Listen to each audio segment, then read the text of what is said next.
주님께서 여러분과 함께 마테오가 전한 거룩한 복음입니다. 2장 1절에서 12절까지의 말씀입니다. 예수님께서는 헤로데 임금 때 유다 베들레헴에서 태어나셨다. 그러자 동방에서 박사들이 예루살렘으로 와서 유다인들의 임금으로 태어나신 분이 어디 계십니까? 우리는 동방에서 그분의 별을 보고 그분께 경배하러 왔습니다 하고 말하였다. 이 말을 듣고 헤로데 임금을 비롯하여 온 예루살렘이 깜짝 놀랐다. 헤로데는 백성의 수석 사제들과 율법학자들을 모두 모아놓고 메시아가 태어날 곳이 어디인지 물어보았다. 그들이 헤로데에게 말하였다. 유다 베들레헴입니다. 사실 예언자가 이렇게 기록해 놓았습니다. 유다 땅 베들레헴아, 너는 유다의 주요 고을 가운데 결코 가장 작은 고을이 아니다. 너에게서 통치자가 나와 내 백성 이스라엘을 보살피리라. 그때 헤로데는 박사들을 몰래 불러 별이 나타난 시간을 정확히 알아내고서는 그들을 베들레헴으로 보내면서 말하였다. 가서 그 아기에 관하여 잘 알아보시오. 그리고 그 아기를 찾거든 나에게 알려주시오. 나도 가서 경배하겠소. 그들은 임금의 말을 듣고 길을 떠났다. 그러자 동방에서 본 별이 그들을 앞서가다가 아기가 있는 곳 위에 이르러 멈추었다. 그들은 그 별을 보고 더없이 기뻐하였다. 그리고 그 집에 들어가 어머니 마리아와 함께 있는 아기를 보고 땅에 엎드려 경배하였다. 또 보물 상자를 열고 아기에게 황금과 유향과 모략을 예물로 드렸다. 그들은 꿈에 헤로데에게로 돌아가지 말라는 지시를 받고 다른 길로 자기 고장에 돌아갔다. 주님의 말씀입니다. 그리스도님 참여합니다. 참 예수님, 예수님. 주님의 이름으로 평화를 빕니다. 아멘. 아마 여러분들 유튜브 화면으로만 이제 보던 이 자리, 그죠? 또 목소리만 들었고 화면으로 보던 사제를 만나니까 어떠세요? 좋아요. 그래서 맛있는 거 많이 갖고 오셨어요? 빈손으로 오셨어요? 아니 오늘 선물 갖고 오는 날인데 여기 아기 예수님한테 이렇게 놓으면 그건 다 내 거가 돼요. 올해가 무슨 해죠? 오늘 여러분들이 아마 보셨는지 모르지만 여기는 토끼들이 많이 뛰어놀아요. 보셨어요 혹시? 내가 기르는 건 아니고 저 위에 저 절에서 스님이 놔먹이는 토끼들인데 요즘은 잠은 절에서 자고 밥은 여기 내려와서 먹어요. 왜냐면은 스님이 잘 안 주는 것 같아. 그래서 그냥 뭐 낙엽을 막 이렇게 눈을 파헤쳐서 먹더라. 그래서 그 과일 오래된 것들 있잖아요. 그렇게 잘라서 이렇게 쟁반에다 받쳐서 이렇게 밖에다 놓으니까 얼마나들 자주 와서 잘 먹는지 몰라요. 그래서 또 뭐 토끼도 또 뭐 까만 토끼도 있고 여기 뭐 오늘 또 까만 토끼 해래매요. 개묘년이죠, 개묘년. 개묘년. 여기서도 지금 한 몇 마리 뛰어다니는 거 보이네 저쪽에. 껑충껑충 신토끼랑. 그리고 쟤네들이 참 영리한 게 여기는 솔개가 많이 날아다녀요. 토끼를 잡아가려고. 그래서 항상 이 눈밭에 있을 때는 미동도 하질 않아요. 안 보이게 하려고. 설계가 뭐 시력이 5.0이라고 그러잖아요. 대단하잖아요. 그리고 항상 그 덤불 속에 이렇게 들어가 있고. 그러니까 토끼가 영리해요. 왜냐면은 나를 해칠 사람인지 아닌지를 너무 잘 알아. 너무 잘 알아가지고 찾아 내려와요. 그래서 토끼들은 또 새끼도 많이 낳죠. 지금도 아마 저기 굴 속에 아마 얼마 전에 또 5마리 또 낳았다고 그러던데. 한 살 더 잡섰죠? 올해 몇이시오? 한 살 더 잡섰어. 59세입니다. 아니, 이제 법이 바뀌었다며 이제 만으로 얘기해야 된다며, 그죠? 만으로 얘기해야 되는데, 근데 사실 저는 그거는 좀 반대예요. 우리나라 나이 얘기 그게 맞아요. 그 얘기 뭐냐면은 엄마 뱃속에 든 10달은 깡그리 무시해버리는 거예요. 인간은 엄마 뱃속에서 나와서부터가 아니잖아요. 물건이 뱃속에서 물건을 가지고 있다가 밖으로 빼내는 게 아니잖아요. 꼼지락거리고 손가락 빨고 거기서도 똥도 싸고 오줌도 싸고 그죠? 엄마 탯줄통에서 먹을 거 다 먹고 엄마 하는 소리 다 듣고 사람이야. 잉태되는 그 순간부터 사실은 사람이지 엄마 뱃속에서 나오면서부터 사람이 아니잖아요. 지극히건 아주 실용주의적인 그 서구 문화권의 사고방식이에요. 이런 사고방식 때문에 이 뱃속에 든 아이들도 쉽게 이게 막 이게 천국 보내는 거거든. 그런 것들이 저는 싫어요. 이런 거. 그래서 우리 좋은 거는 서양 사람들이 모르는 거 우리가 알려줘야 되는데 그 뭐 좋은 거라고 무슨 뭐 한 살 덜 먹었다고 좋아하지 말라 이거예요. 하나님이 주신 나이대로 살아야 돼. 그죠? 네. 그리고 우리 몇이시오? 59세입니다. 아니 한국 나이로 해서? 네네. 그 마누는 58? 마누르는? 네네네. 그러시구나. 그렇구나. 아마 여러분 가운데 이제 흔자 붙은 사람도 있을 거고, 그죠? 뭐 60, 뭐 70은 없죠? 70 되신 분은 글쎄 뭐 딱 한 사람밖에 없네 여기.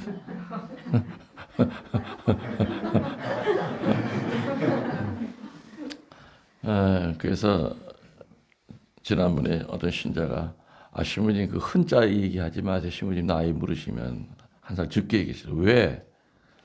올해부터 뭐 만으로 얘기하기로 했다는 거예요. 세상에 그런 경우 있으면 엄마 뱃속에 있는 건 뭐 물건이야? 돌덩어리 갖고 있다가 세상에 나온 거야? 말도 안 되는 얘기지. 우리 크리스찬 문화권에서는 그건 말이 안 되는 얘기예요. 엄마 뱃속에서부터가 인간이에요. 맞죠? 그때부터 우리는 나오면서부터 한 살이잖아. 네. 그게 합리적인 거예요. 동양적인 게. 어떻게 1년 지나고 난 다음에 한 살을 먹여? 말도 안 되는 얘기죠.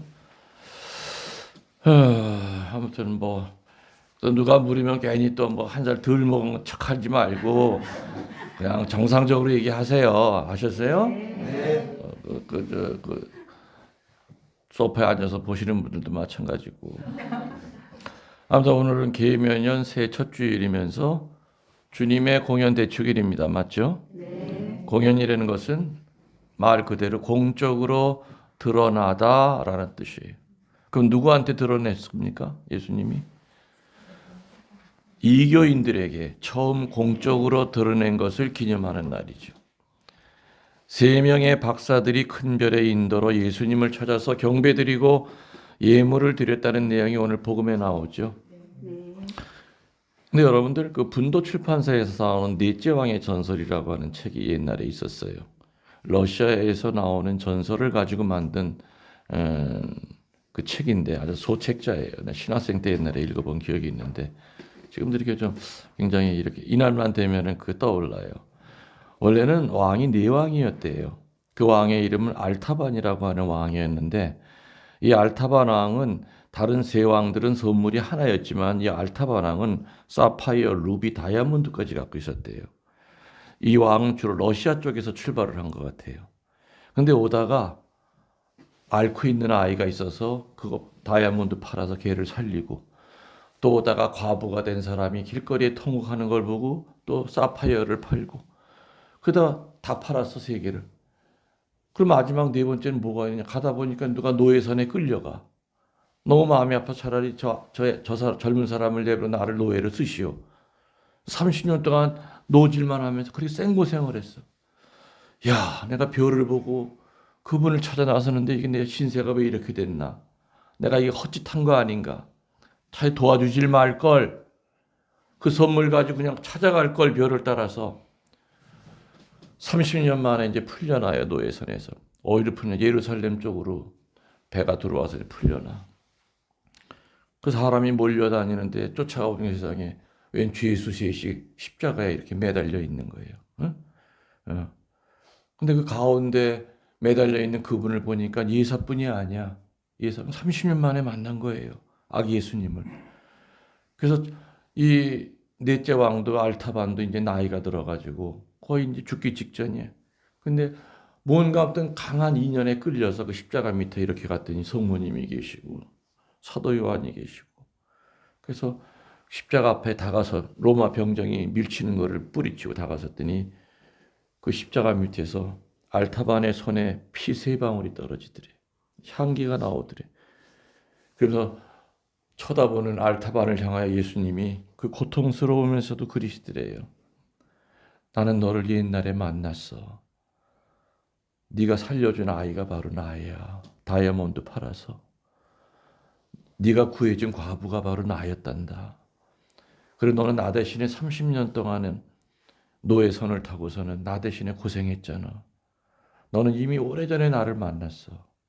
그러면서 예수님은 숨을 거두셨고 그 밑에 알타반도 같이 숨을 거뒀다는 그 전설이에요.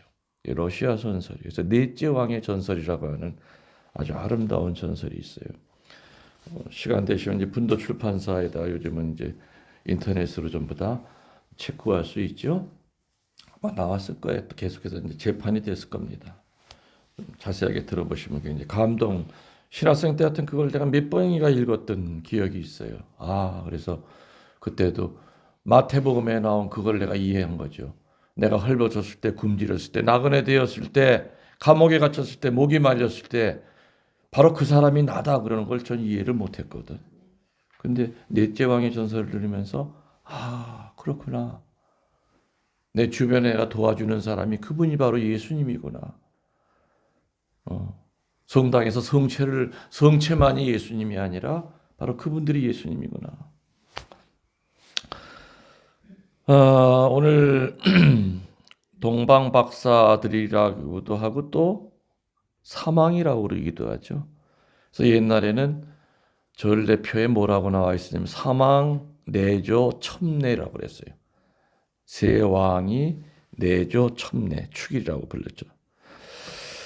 자, 그러면 여기서 이 동방이라고 하는 데가 대략 어디쯤인가? 지금의 이라크를 얘기해요. 페르시아. 그 근처이고 또 아라비아라고 하는 설도 있어요. 그 동방이라고 하는 성경에 나오는 동방의 뜻이 그 당시에 그 동방 쪽에 있었던 박사들은 직함이 3개예요. 제사 지내는 사제 직함이 있고 두 번째는 별을 보고 점을 치는 점성가의 직함이 있었고 세 번째로는 별의 운행을 관찰하고 앞일을 예언하는 예언가. 그래서 3가지의 명칭을 항상 박사들은 가지고 살았어요. 사제 또 점성가 또 예언가. 그리고 또 하나가 있어. 철학, 의학, 자연과학에도 능통했고요. 또 뭐 하나 꿈을 해석을 잘해요. 그 만능이에요. 그 당시에 동방 박사들은. 그렇지만은 이 동방 박사들의 그 본업은 뭐였겠습니까? 꿈의 해석도 아니고 진리를 탐구하는 것이 본업이었습니다. 전해오는 말에 의하면은 지금 넷째 왕의 전설의 넷째 왕은 이름을 얘기했죠. 알타반이라고 그랬어요. 근데 그 3왕의 이름은 전해오는 말은 가스발, 발타살, 멜키올. 3왕의 이름은 가스발, 발타살, 멜키올이라고 전해집니다. 그렇지만 뭐 정확한 건 아니죠. 이름도 숫자도 성서에는 정확지 않습니다. 왜 3사람이라고 우리가 여기냐? 예물의 숫자가 3개이기 때문에 3왕이 왔다 갔을 것이라고 추측할 뿐입니다. 이 3 박사들은 별의 운행을 잘 알고 있었습니다. 그 당시 이상한 별이 나타나면 하느님께서 무엇인가를 계시하려는 뜻으로 굳게 믿고 있었다고 합니다. 워낙에 그 당시는 이제 천체학이 발달이 돼 있었죠.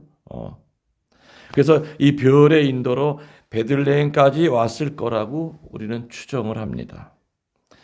그리고 이 별학자들도 별에 대해서도 성서학자, 과학자들이 그 주장이 굉장히 여러 가지죠. 어떤 학자들은 이 별이 기적의 별이라고 주장하는가 하면 어떤 학자들은 천문학적으로 이거는 밝혀낼 수 있는 별이라고 주장하는 학자들도 있어요. 케플러라고 하는 유명한 천문학자가 있죠. 케플러. 그 케플러는 뭐라 그랬느냐? 그때 그 별은 뭐냐? 토성과 목성이 서로 가까워졌을 때 무지하게 큰 별의 모양으로 보였을 것이다. 이게 주장했고, 또 고대 근동 지방에는 유난히 천문학이 발달이 되어 있었죠. 당시 그 중요한 천문학적인 역사 기록에 의하면은 기원 6세기경에 목성과 토성이 3번 합친 적이 있었는데 이 별이 그 중에 하나일 거라고 천문학자들은 주장합니다. 이 학설이 수백 년 동안 내려왔지만은 그러나 어떤 학설이 주류를 이루게 되느냐? 이거는 학적으로는 밝혀낼 수 없는 별이다. 예수님의 탄생지를 알리기 위해서 일시적으로 나타난 신비한 별이었다고 하는 것이 유력한 학설로 지금은 내려오고 있습니다. 알아들으셨죠? 네. 그런 배경이 깔려 있다 이 얘기입니다. 얘기가 나온 김에. 자, 그럼 오늘 이 주의 공연 대축일날 우리가 배워야 할 교훈은 굉장히 많은데 그 중에서 저는 한 4가지 정도를 좀 추려봤어요. 이 별의 의미가 무엇이냐? 별의 동방박사와 그 별의 정체가 중요한 것이 아니죠, 사실은. 동방박사들은 유대인이었어요, 이방인이었어요? 이방인이었죠. 그들은 그 이방인인 그 동방박사들은 이상한 별의 인도로 구세주를 뵙게 됩니다. 그리고 그 앞에 무릎을 꿇고 엎드려 절을 했고 선물까지 드렸습니다. 바로 이 점이 중요하죠. 동방박사들은 우리식대로 표현하면 예비자들입니다. 동의하십니까? 동방박사들은 우리식대로 표현하면 예비자들이고 별은 인도하는 사람들. 별은 인도자들입니다. 외교인들이 신자들의 인도로 그리스도를 만나는 과정과 너무나 흡사합니다. 별이란 암흑 속에서 빛을 내어 방향을 잡아주는 것이죠. 여기 사제간도 보면 너무 청정 지역이다 보니까 밤에는 별이 쏟아져요. 도시에서는 볼 수 없었던 금성, 샛별서부터 카시오페아 자리서부터 정말 천체 만원경이 필요 없을 정도 여기는 정말 어렸을 때 외할머니 집에서 봤던 하늘 같은 그 봅니다. 유난히 밝은 별이 보여요. 그죠? 보면. 그리고 색깔도 굉장히 보랏빛 색깔도 있고 붉은빛일 때는 것도 있어요. 옛날에 망망대해에서는 나침판이랑 그 별만 보면서 선장은 방향을 잡았다고 그러지 않습니까? 그래서 별이 주는 제일 큰 의미는 바로 방향이에요. 방향성. 캄캄한 밤에서도 저 북극성을 보고 저쪽이 북쪽이다. 그럼 반대로 가야 되겠다. 알고 있는 똑같은 거죠. 마찬가지로 우리 신자들도 별과 같이 또 다른 동방박사들인 외인들을 그리스도께로 인도해야 된다는 겁니다. 우리 전라방장은 별 노릇하고 살고 있죠?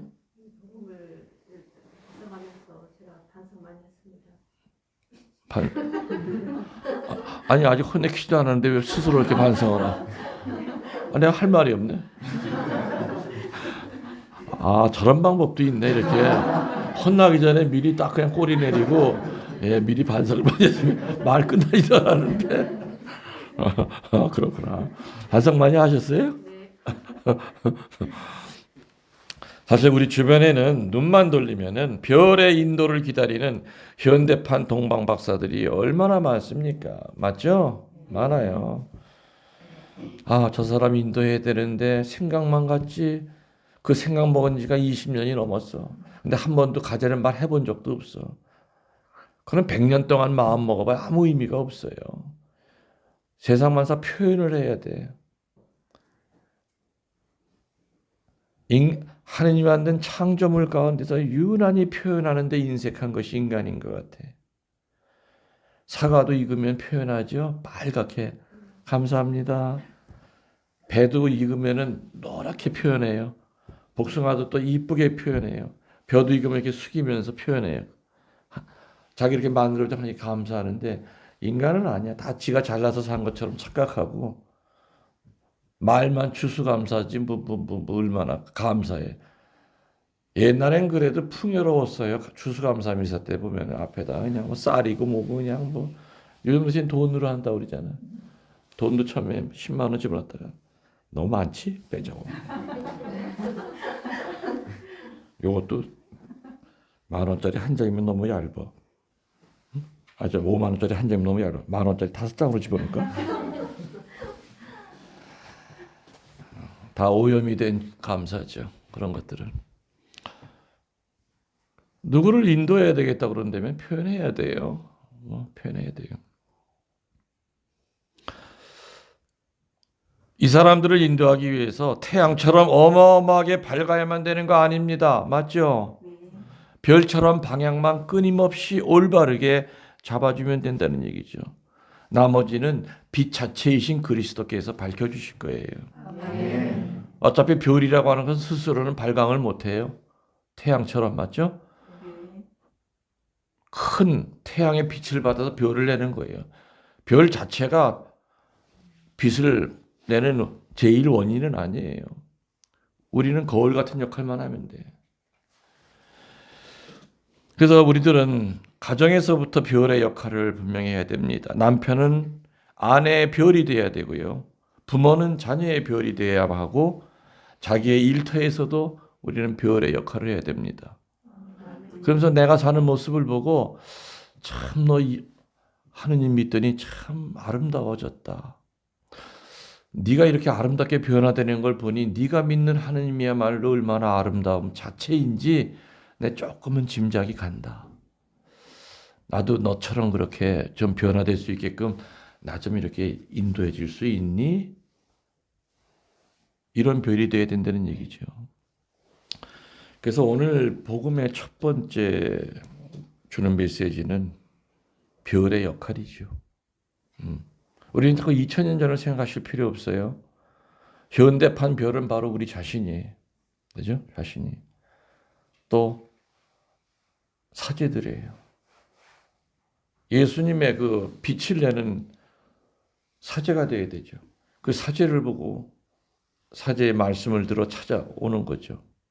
또 여러분들의 삶의 표양을 보고 주변의 외교인들이 문을 두드리게 되는 거예요. 아, 저 사람만 쫓아가면은 저 사람이 이렇게 행복하게 사는 걸 보니까 이쁘게 사는 걸 보니까 저 사람 뒤만 쫓아가면은 좋은 일이 있을 것 같아. 뭔진 몰라도 이게 바로 별의 역할, 방향성, 방향을 잡아주는 역할을 해야 된다. 아멘. 아멘. 두 번째로 오늘 복음이 우리에게 주는 메시지는 뭐냐?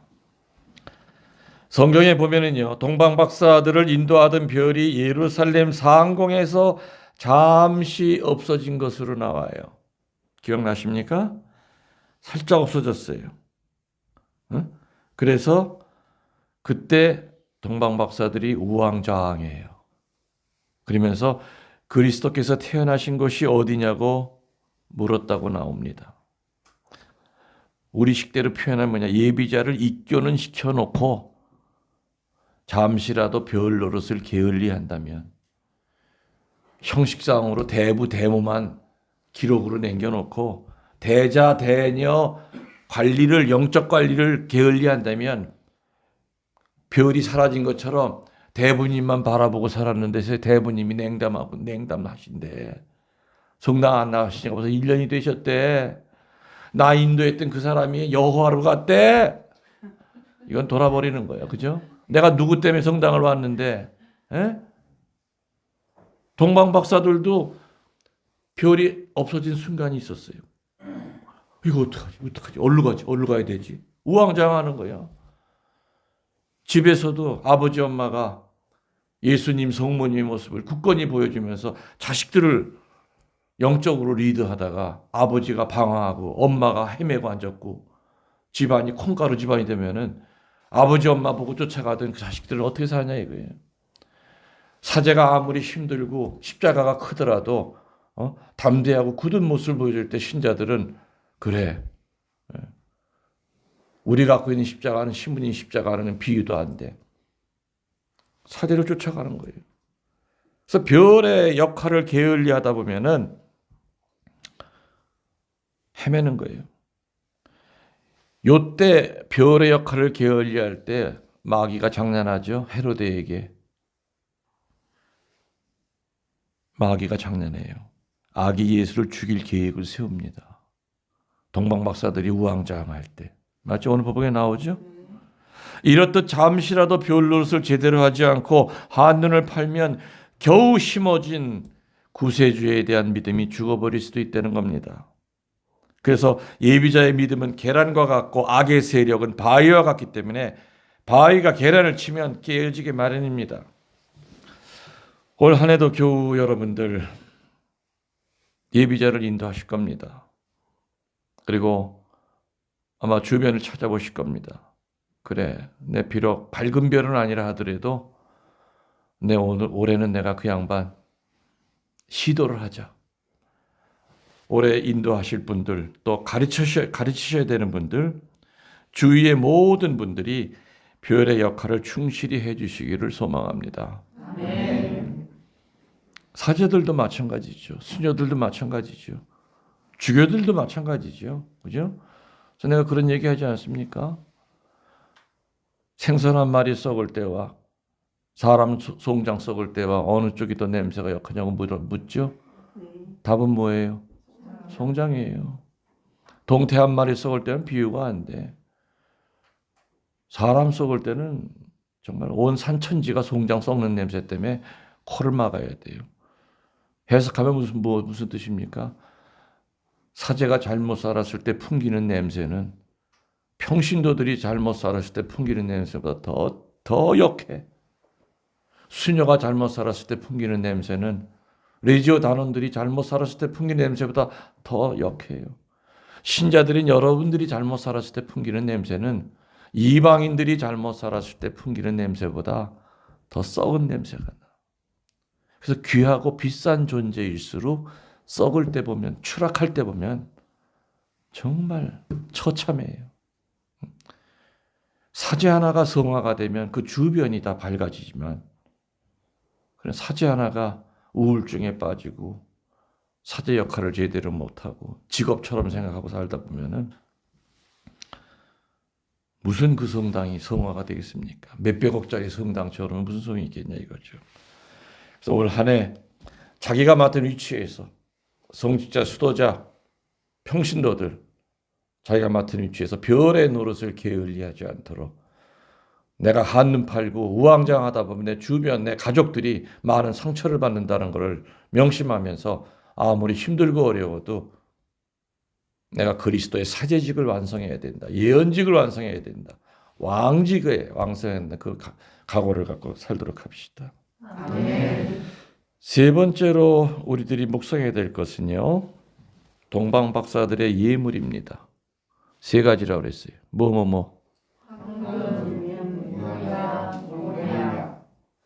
지금 앞에 있나?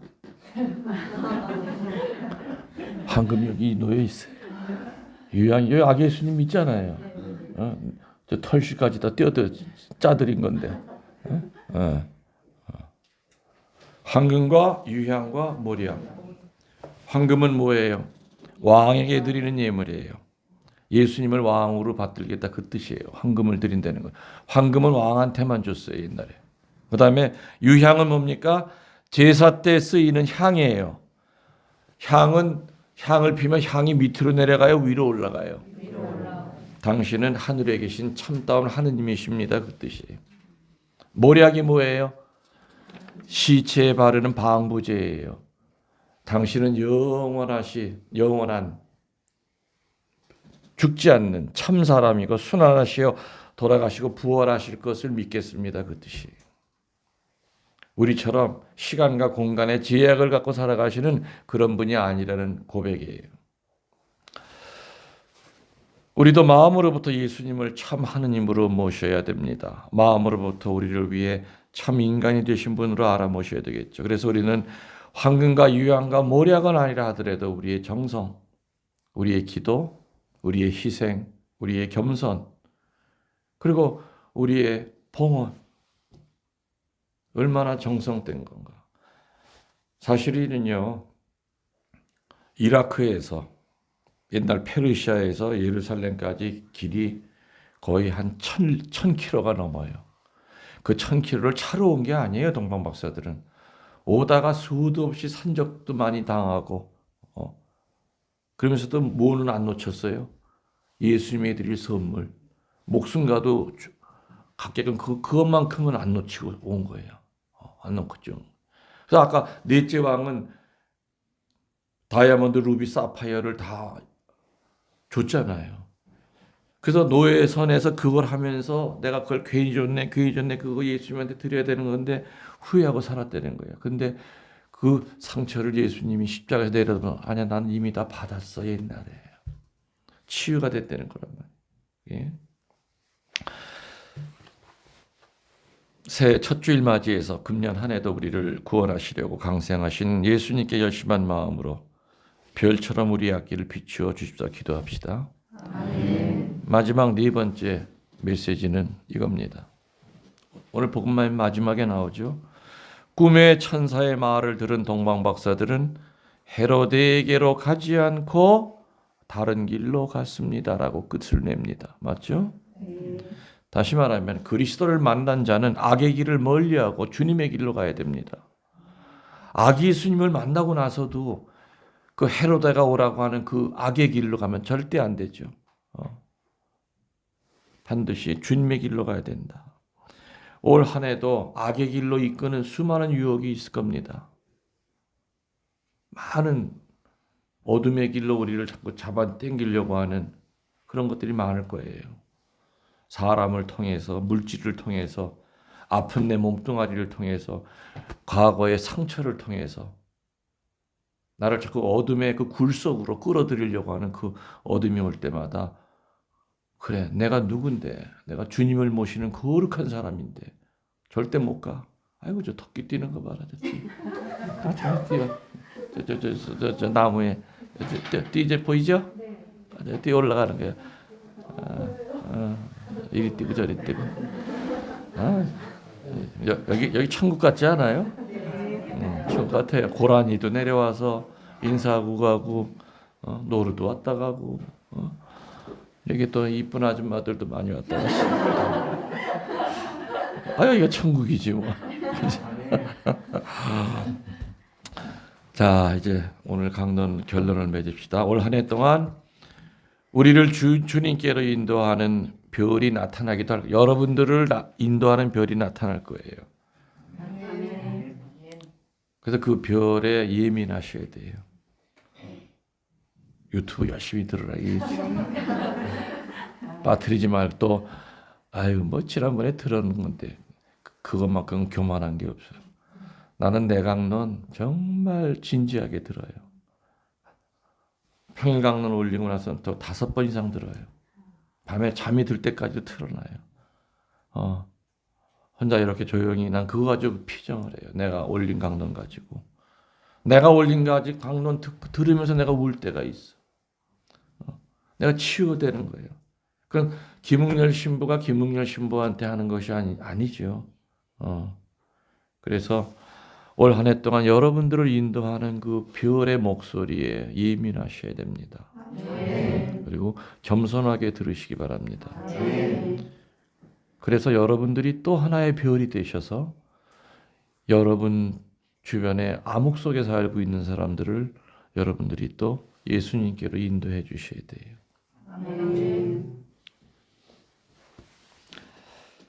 자,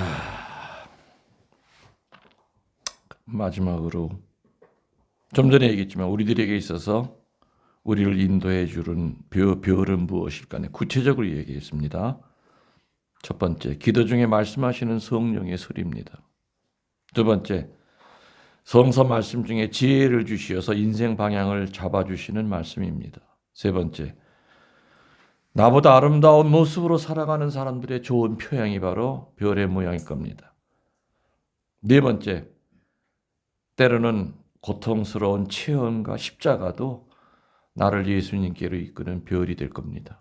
아멘. 마지막 5번째, 성사 생활을 열심히 할 때 오는 그 기쁨, 그게 바로 나를 예수님께로 이끄는 별이 될 겁니다. 아멘. 6번째, 김웅열 신부의 강론, 유튜브 강론도 별이 될 수도 있다는 거 명심하면서 오늘 주의 공연 대축일 날 이 거룩한 이곳에 불러주신 하나님께 감사드리면서 우리의 신앙을 고백하겠습니다. 전능하신 천주 성부